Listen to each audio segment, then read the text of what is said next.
We all learned as beginners, and none of us were born learning this. So you can learn it too. It doesn't matter if you're old or young or whatever age you are.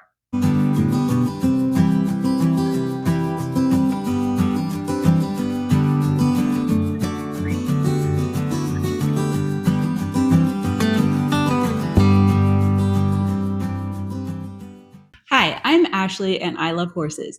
I'm a lifelong horse owner and I spent over 10 years working professionally in many different aspects of the horse industry. Today, I want to talk to those people who might have come across this video or this channel and are wanting to get into horses, whether that's riding or working around them or trying to sort of get into the industry in some way. Those are the people who I want to give some advice to. As I mentioned, I've owned horses for basically my whole life. I grew up in a family that already owned them when I was born, and then I started to get my own when I was 14. So if you're watching this video, you're probably one of two types of people. Number one, the person who has never had any interactions with horses. You've watched the movies, you've read the books, you've watched the TV shows, but you don't really know where to start. You're a total beginner and you are just looking for ways that you can get these cool animals into your life. The second type of person is somebody who maybe used to be in the horse world, in the horse industry, but then for whatever reason you left and now you've been away for a few years and you're looking into how can I get back to that?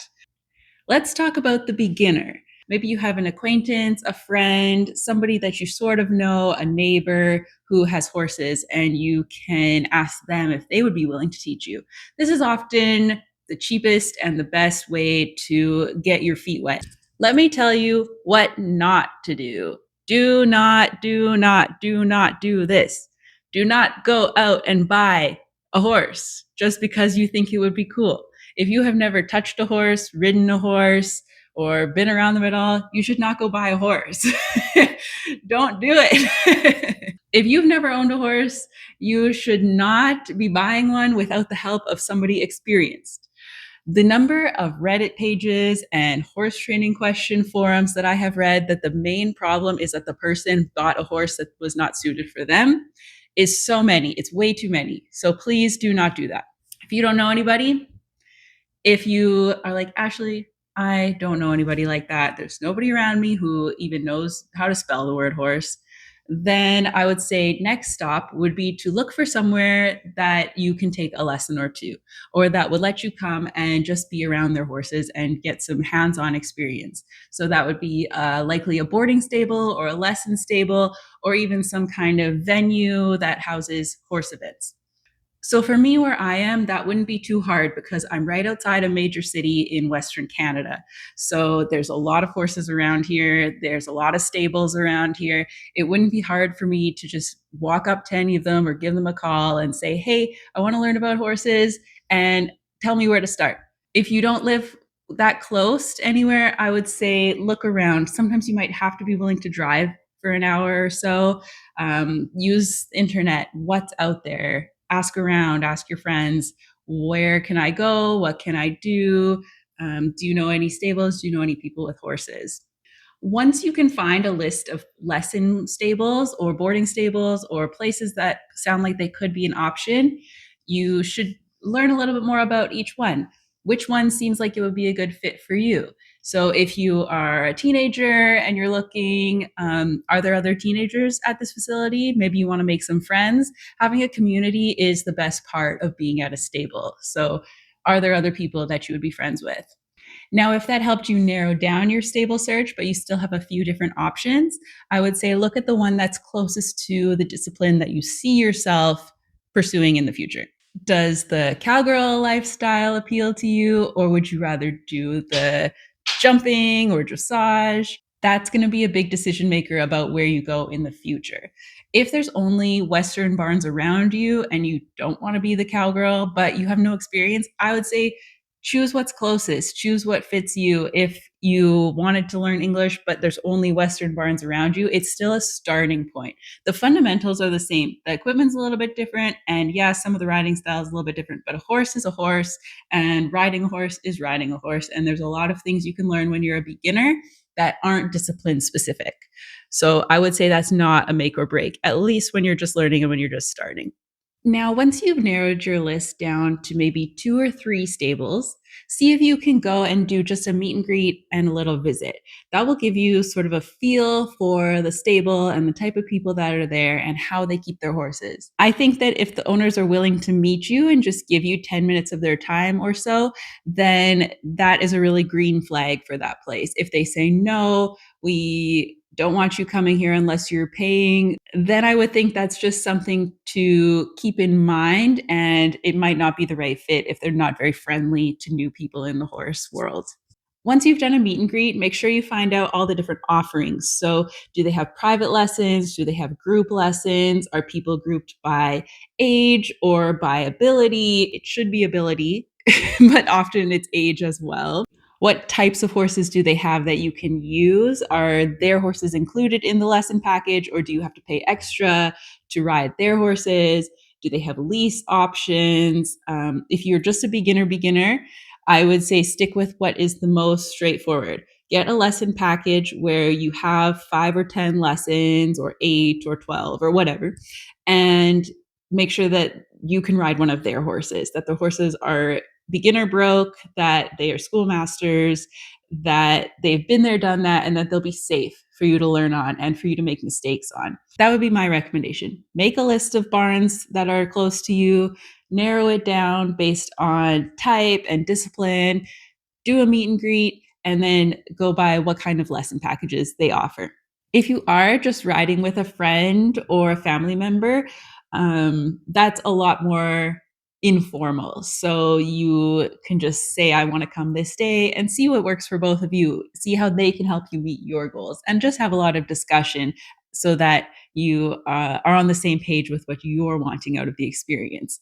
The biggest problems come into that type of situation when there's miscommunication.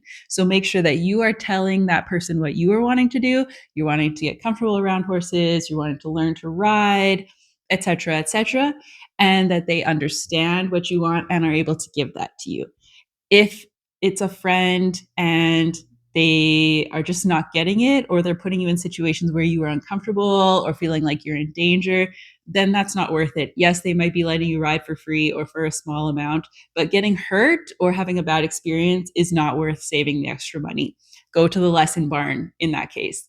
Same thing at the lesson barn, though. If you feel at any point like you are uncomfortable, or they are pushing you too fast, or you feel like you're being put in a dangerous situation, that's not the place to be. There's no amount of money that is going to make up for you getting physically hurt or you having a bad experience. That's just not worth it. So make sure you find a good place that listens to what you want and has that customer service angle, so that you and the people providing the service for you, the riding lessons in this case, are on the same page. It's always a good idea to have some kind of agreement. So some sort of paperwork that says what they're giving you and what you will do in return. So often places, at least around here where I am, they will have a waiver that you sign that says you'll wear a helmet and you'll follow instructions and all that, basically to avoid liability on their part if you do get hurt at their place. So look for some type of paperwork. Those are all good signs. It's not unrealistic to be asked to sign some paperwork like that. However, make sure you read it. And if you are uncomfortable with something that it says, just ask questions and get to a point where either you understand or you go, this isn't really a fit for me. Either one. It's never wrong to say this is just not a fit for me. You're the customer. It's your money that you're spending. If you're spending money, it's your time. This is supposed to be something fun for you and relaxing. It's not supposed to be a point of stress. There is some amount of pushing out of your comfort zone, but it should not be where you're worried every day to go to the barn because of the people there. I would also say this, especially to the older riders.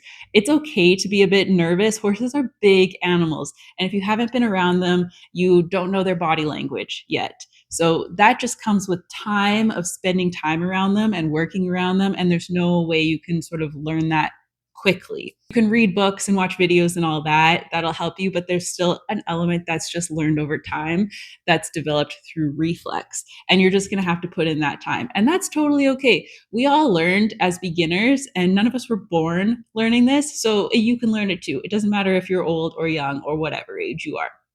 Also, to our older riders, I would say you are never too old to work around horses or to be around horses. You probably are never even too old to go riding. There is an element of physical fitness that is going to be really helpful when you're riding, but it's never not achievable to do that. People in wheelchairs go riding, people with all different kinds of physical impairments go horseback riding. So they can do it, you can do it. Everything else is just you believing in yourself and that you can do something new or you can do something you haven't done for a long time, which I think that you can. I really think everybody can. There's a place in the horse world for everyone, and we need to keep welcoming in new people so that our industry keeps thriving and so more people are exposed to this really cool world that we all love. If you want to see more videos like this, more advice videos, or talking about my past experience with horses, or me trying things with my own horses, please stick around, hit subscribe, and follow me on Instagram and TikTok. I hope that you have a chance today to go outside and get away from some screens for a bit, and I hope you have a great week. Thanks. Bye.